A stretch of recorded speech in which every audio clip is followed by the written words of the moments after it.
Madame, Monsieur, bonsoir. Vous êtes sur RAL24 News. Bienvenue pour ce nouveau numéro de Cap sur l'Afrique, votre rendez-vous hebdomadaire avec les questions africaines. Aujourd'hui encore, dans l'Afrique libérée du joug du colonialisme, demeure une colonie, dont les territoires sont occupés par un autre pays africain. Le Sahara occidental, la dernière colonie africaine. Et pour maintenir sa domination, le Maroc use de tous les moyens. Torture, exaction, emprisonnement, pire encore. Et à l'image de toutes les puissances coloniales, le Maroc, par les biais de ses relais, s'est attelé à effacer la mémoire, à effacer l'histoire du Sahara occidental. Et pour parler de ce volet important de la lutte du peuple sahraoui, j'ai le plaisir d'être accompagné ce soir par M. Saïd Ayachi, président du comité algérien de la solidarité avec le peuple sahraoui. Monsieur Ayachi, bonsoir. Salam. J'aurai également le plaisir d'être accompagné par Al-Kanti Bala, chargé de mission à la représentation pour l'Europe et l'Union européenne du Front Polisario. Bonsoir, Monsieur Kanti Bala. Bonsoir et merci pour l'invitation. Et dans un petit moment, nous serons également rejoints par Maître Gilles Devers, avocat du Front Polisario. Je commence avec vous directement, El-Kanti Bala. Comme vous le savez, en ce moment même se déroule à Dakhla le 16e congrès du Front Polisario. Monsieur El-Kanti Bala, quel résumé vous pouvez nous faire de cette semaine intense de travaux du Front Polisario ? Oui, vous avez raison de le dire, c'est une semaine intense, mais c'est une semaine qui s'est déroulée dans une ambiance bon enfant. Vous auriez pu voir les Sahraouis qui se retrouvaient joyeusement. Certains ne se sont pas vus depuis un certain temps. C'est comme si vraiment, certes, c'est une étape politique extrêmement importante, mais je dirais aussi que c'est devenu presque une étape, un rendez-vous social aussi pour les Sahraouis. C'est extraordinaire. C'est ce qui se passe durant ces moments où les militants sahraouis sont d'un grand enthousiasme. Ils ont les batteries rechargées de nouveau pour une lutte intense afin d'arracher l'indépendance. C'est d'ailleurs le slogan de ce congrès, intensifier la lutte pour mettre hors des frontières le colonialisme marocain. Et donc, les conditions ont été très bonnes.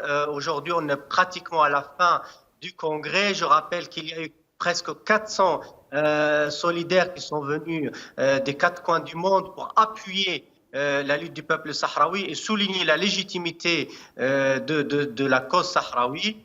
Aujourd'hui, nous avons pu élire hier le secrétaire général du Front, qui a été un moment très important. Il y avait deux candidats. Eh bien, aujourd'hui, nous avons un secrétaire général et entre aujourd'hui et demain, nous aurons achevé l'élection de l'instance exécutive du Front Polisario qui aura évidemment la tâche de mettre en œuvre les outils nécessaires pour intensifier la lutte armée et lui donner écho à l'international afin de mettre le colonialisme marocain hors des frontières. Merci Kanti Bala pour ce résumé de cette semaine intense de travaux. Saïd Ayachi, vous étiez également présent à cette rencontre. Brièvement, un résumé avant de prendre Maître Devers. D'abord, comme chacun le sait, c'est un congrès qui se déroule dans un contexte exceptionnel. Après 30 ans de cessez-le-feu, le congrès se déroule dans des conditions de guerre. Cessez-le-feu qui a été, pour rappel, annulé quelque part, violé par l'armée marocaine en 2020. Et donc depuis ce congrès, le 16e du genre, se déroule dans un contexte de guerre. Le peuple sahraoui est en lutte armée contre l'occupant marocain. Ça d'une part. D'autre part, ce congrès donc a été la réaffirmation de la détermination du peuple sahraoui pour récupérer sa liberté et son indépendance. Et bien entendu, ce congrès, selon les interventions des congressistes et aussi les déclarations de ses dirigeants, va passer à une étape supérieure de la résistance, parce que c'est le congrès de la résistance, c'est le congrès de l'intensification de la résistance, et c'est le congrès, j'allais dire, de pouvoir dire à la face du monde que le peuple sahraoui est déterminé à récupérer ses droits. D'autre part, c'est aussi le congrès de la solidarité internationale qui était en force présente à ce congrès, avec 400 participants venant de tous les continents et qui ont tout simplement amené un message qui peut se résumer: les Sahraouis, vous n'êtes pas seuls, le monde entier, les hommes et les femmes de bonne volonté vous accompagnent. Et puis, ce qui n'est pas inutile à dire, ce qui est très important à dire, c'est que ça a été un très grand moment de pratique saine de la démocratie. Et moi, je suis de ceux qui diront que ce 16e congrès fera date et servira de référence à beaucoup, y compris dans certains pays développés, en la matière, puisqu'on a vu que pour un mouvement révolutionnaire en lutte, il y a eu 2 candidats pour le poste de secrétaire général, ce qui ne s'est jamais vu par le passé.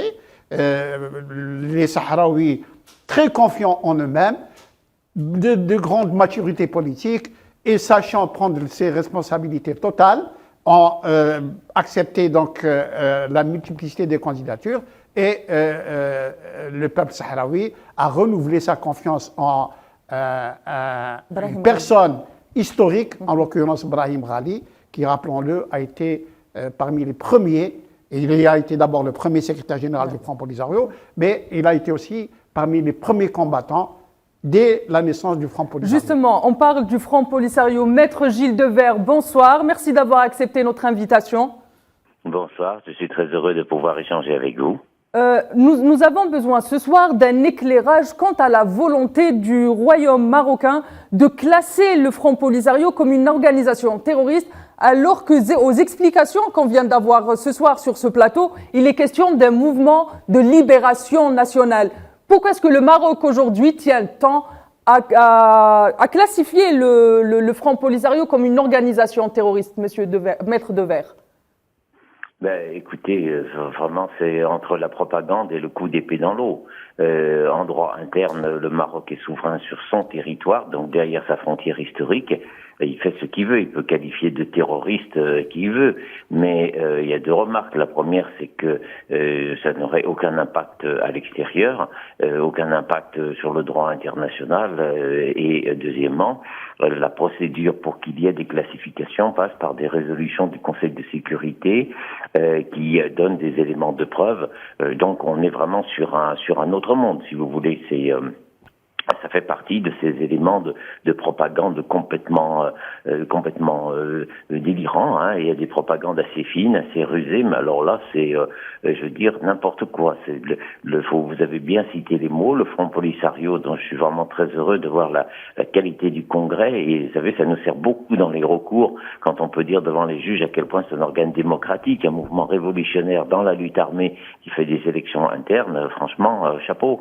Mais un mouvement de libération nationale, évidemment que à ce jour, les gens sont un petit peu mal à l'aise parce que c'est un peu passé d'époque. Mais en fait, c'est passé d'époque parce que la situation du Sahara, elle est au congélateur depuis 1975, où la Cour internationale de justice avait dit c'est au Maroc à la population, au peuple sahraoui de s'autodéterminer par un référendum, et que le roi du Maroc, Hassan II, a dit mais c'est moi qui ai gagné, alors qu'il avait tout perdu, et donc il a envahi, et c'est l'occupation militaire. Donc en fait, on travaille aujourd'hui en 2023 sur une situation qui est figée depuis 1975, et ça nous renvoie à qu'est-ce que c'est qu'un mouvement de libération nationale.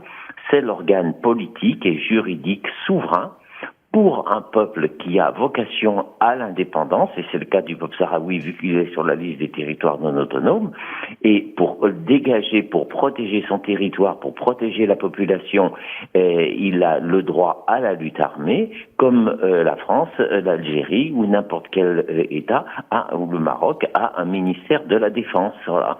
C'est pas un parti politique qui prônerait la violence, ça n'a absolument rien à voir. C'est l'organe souverain d'un peuple qui a droit à l'indépendance. Il y a des occupants sur le territoire. Justement, et le devoir sacré, c'est de les expulser. Maître Devers, quel statut a au sein des instances internationales ce représentant souverain de la cause sahraoui?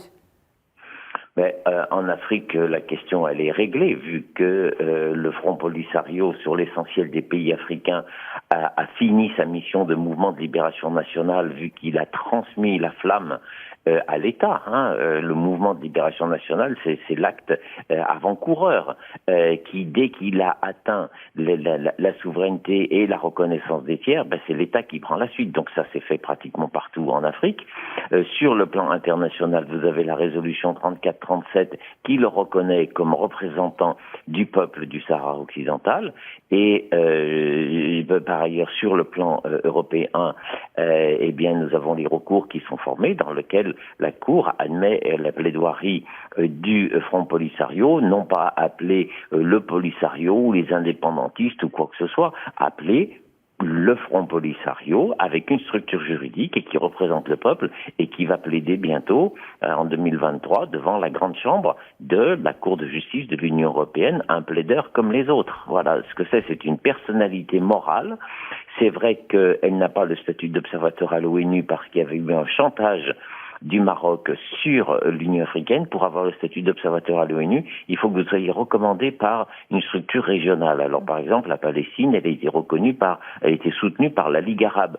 Et donc, elle est mouvement de libération nationale, observateur à l'ONU. Pour le Front Polisario, le Maroc avait dit, si vous faites cela, je vais soutenir les contre-mouvements quand il y avait l'époque de la décolonisation et les contre-feux des colonialistes, par exemple en Angola, au Nigeria ou ailleurs, ils disaient je vais les soutenir, voilà. Donc il y a eu ce mouvement de recul et le Front Polisario n'a pas pu être reconnu par l'Assemblée générale en tant que mouvement de libération nationale. Mais ça, je dirais, c'est comme un enfant qui serait pas inscrit à l'état civil. Et il y a un problème d'état civil, donc on peut pas l'inscrire, mais l'enfant, il existe. Il est là, il est vivant, c'est un sujet égal à tous les autres. Donc, il y a une souveraineté sahraoui sur le territoire, il y a un peuple sahraoui sur le territoire, il s'incarne dans un mouvement de libération nationale, entièrement démocratique, qui respecte les droits fondamentaux, qui respecte les droits des femmes, et qui s'impose à la face du monde. Très bien, merci Maître Devers, merci pour cet éclairage. Et je passe directement à Kantibala. Kantibala, pourquoi est-ce qu'aujourd'hui, Maître Devers vient de nous le dire, la propagande marocaine use de tous les moyens pour effacer l'histoire du peuple sahraoui? Parce que le Maroc, en fait, doit légitimer ce qui est impossible à légitimer, c'est-à-dire l'occupation par la force d'un pays qui ne lui appartient pas. Donc, il use de propagande, mais je rappelle que la propagande n'a jamais réaliser ses objectifs stratégiques et donc cette propagande marocaine sera vouée à l'échec, d'autant plus que le peuple sahraoui est complètement soudé autour de l'objectif sacré qui est l'indépendance totale du Sahara occidental.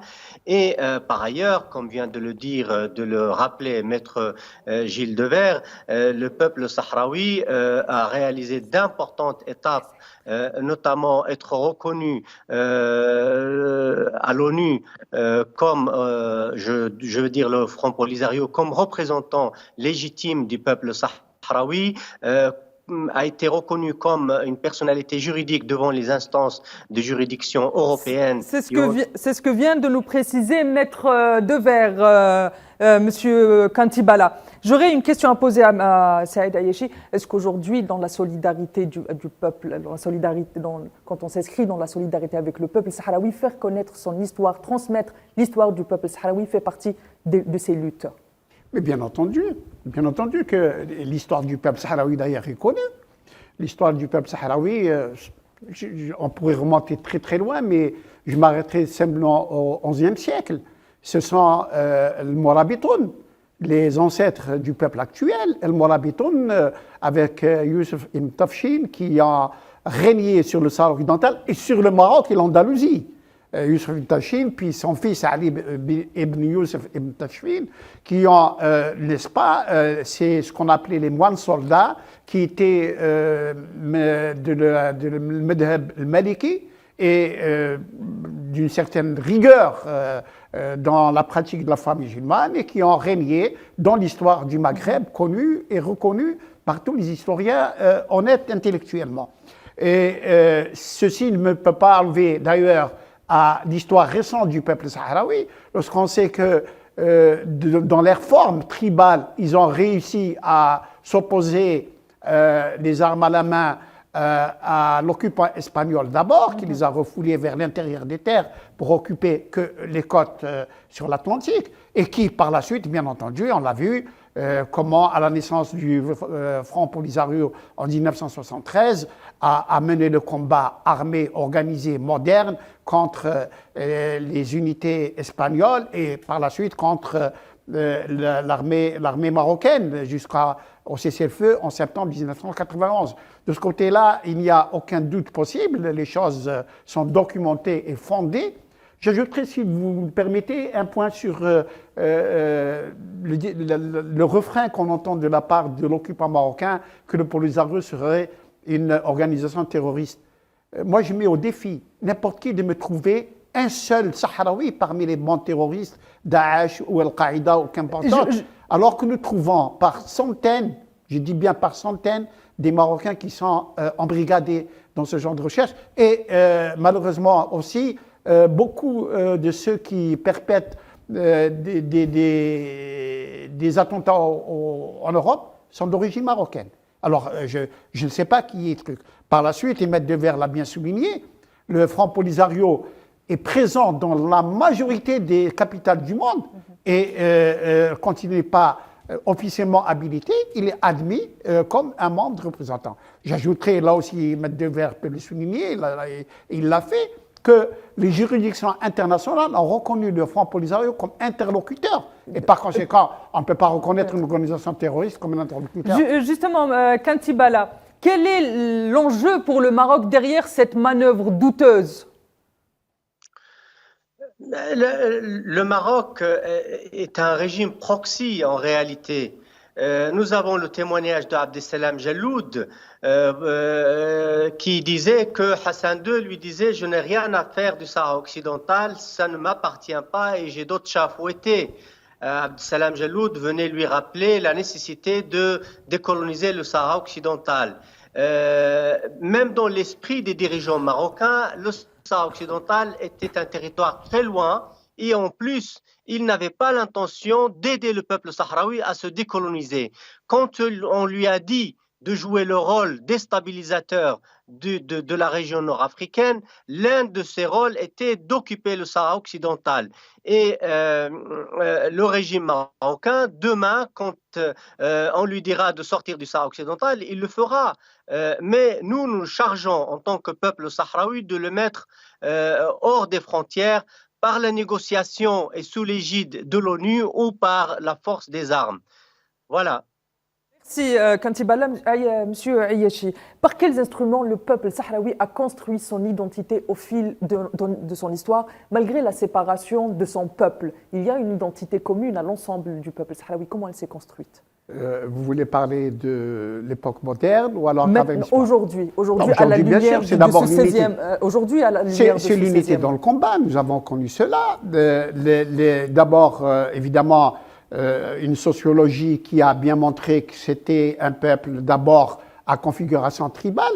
Mais je rappelle que chaque 12 octobre de chaque année, il y a la célébration de l'unité du peuple sahraoui. Un mouvement de libération authentique tel que le Front Polisario a compris que l'union sacrée au sein des rangs du peuple sahraoui est la condition sine qua non pour remporter la victoire de la liberté et de l'indépendance. Et c'est ainsi que maintenant, le peuple sahraoui est structuré de façon tout à fait moderne, dans une société moderne, dans une société en lutte, sous la direction du Front Polisario. Et vous avez globalement quatre composantes. Vous avez les réfugiés qui se trouvent dans les camps de Tindouf. Vous avez ceux qui sont encore dans les territoires libérés du Sahara occidental, parce qu'il ne faut pas les oublier. Et puis vous avez ceux qui sont dans les territoires occupés par le Maroc. Et vous avez la diaspora qui existe. Mais vous trouvez les Sahraouis en constante communion, d'union dans la lutte, que ce soit dans ces composantes. Par exemple, ce congrès a rassemblé tout ce monde-là. Il y avait 2200 congressistes sahraouis qui étaient présents et toutes ces fractions étaient représentées au niveau du congrès. Et par conséquent, la direction politique sahraoui et les peuples sahraouis lui-même sont conscients que l'union et l'unité du peuple sahraoui sont tout à fait indispensables et nécessaires pour remporter la victoire. Kanti Balla, M. Ayeshi vient de préciser la structure sociale qu'il y a au sein du peuple sahraoui, et à l'intérieur de cette structure sociale, les femmes jouent un rôle important dans la transmission identitaire, mais aussi dans la lutte sur le terrain. Un quid, s'il vous plaît, sur le rôle des femmes au sein de la société sahraoui. Historiquement, la société sahraoui repose énormément sur la femme, étant le mode nomade de la société traditionnelle sahraoui. Culturellement, la femme est le pilier de la famille. Elle participe à toutes les tâches économiques et sociales. Et aujourd'hui, le Front Polisario, la société moderne sahraoui, a perpétué ces tâches, mais sous d'autres formes.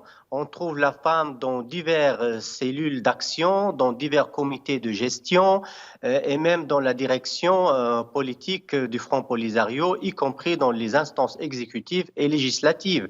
La femme sahraoui jouit d'un rôle important et le Front Polisario a mis en exergue cela dans la structure moderne. Permettez-moi de rappeler que effectivement l'idée d'État national est une idée moderne.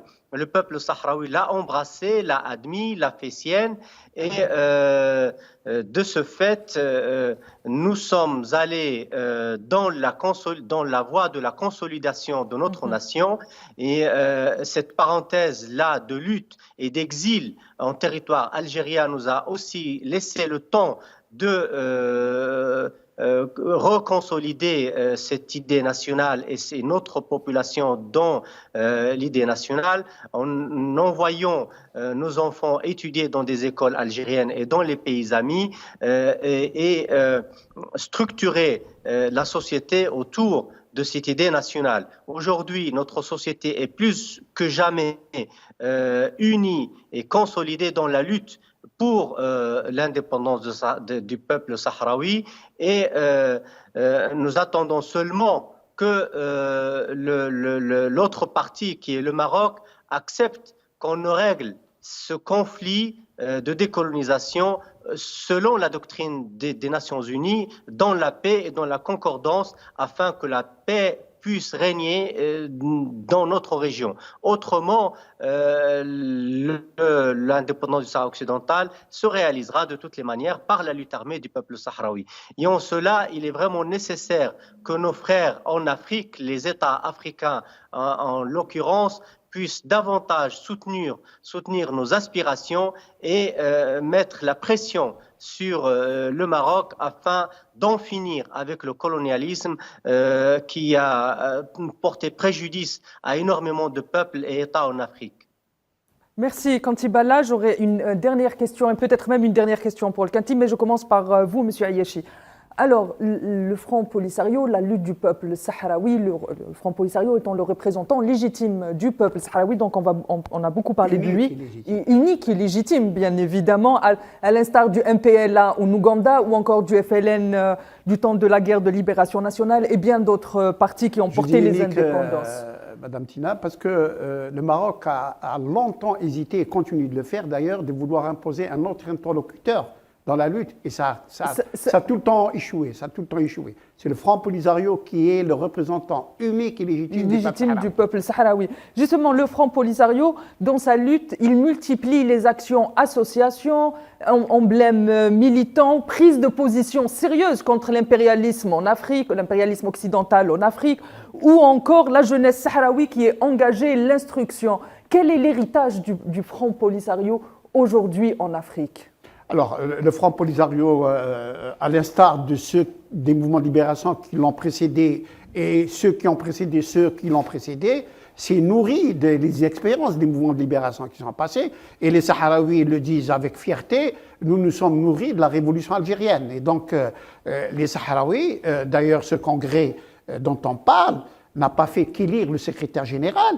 Il élit aussi, bien sûr, les instances dirigeantes qui doivent justement assumer la gouvernance de l'État sahraoui et qui doit étudier, le Congrès a étudié la consolidation de l'État sahraoui et des institutions de l'État sahraoui, comme bien entendu, il a abordé la question de tracer une stratégie, surtout qu'on parle d'intensification de la lutte. Donc il y aura une stratégie d'intensification de la lutte du peuple sahraoui à tous les niveaux, qu'il soit le niveau armé, le niveau diplomatique, le niveau politique et le niveau social, donc où il y a les Sahraouis se préparent demain à installer un État démocratique et social sur le plan sahraoui. Et bien entendu, les échanges d'expériences, les jeunes Sahraouis non seulement voyagent, mais surtout vont échanger avec leurs homologues à travers le monde, y compris chez nous d'ailleurs en Algérie, on les voit très souvent. Et c'est fait aussi pour les femmes, Kantibala vient de le souligner avec justesse. Et il y a bien entendu tous ces échanges qui vont faire le substrat de l'État sahraoui, d'abord en lutte aujourd'hui et demain dans la liberté. Très bien, merci M. Ayachi. Je vous pose la même question, Al-Kantibala, brièvement. Quel est l'héritage aujourd'hui du Front Polisario et du peuple sahraoui en lutte pour son indépendance? La lutte du Front Polisario est en cours. Il a une mission sacrée d'arracher l'indépendance par la négociation ou par la guerre. Mais il est vrai que le Front Polisario a accumulé une impressionnante expérience qui constitue la fierté du peuple sahraoui, que ce soit dans le domaine militaire, dans le domaine de la diplomatie ou dans le domaine de l'action sociale. C'est extraordinaire le parcours du Front Polisario. Je rappelle que 99% du peuple sahraoui savent lire et écrire, que 80% sont bilingues en arabe et en espagnol. C'est d'ailleurs, ceci constitue un rempart contre la propagande et les diverses tentatives du colonialisme marocain. Le peuple sahraoui est un peuple mature, il sait où il va, son organisation politique est plus que jamais mature également politiquement. Le 16e congrès vient d'en donner la démonstration. Merci Kantibala. Mesdames et messieurs, c'est la fin de ce cap sur l'Afrique consacré à la question du peuple sahraoui et la lutte pour son indépendance. Merci Monsieur Ayachi de m'avoir accompagné tout au long de cette soirée. Merci Monsieur Kantibala de nous avoir accompagnés tout au long de cette soirée. Mesdames et messieurs, je vous donne rendez-vous la semaine prochaine pour un nouveau numéro de Cap sur l'Afrique et une nouvelle question africaine. Excellente soirée sur Al24 News.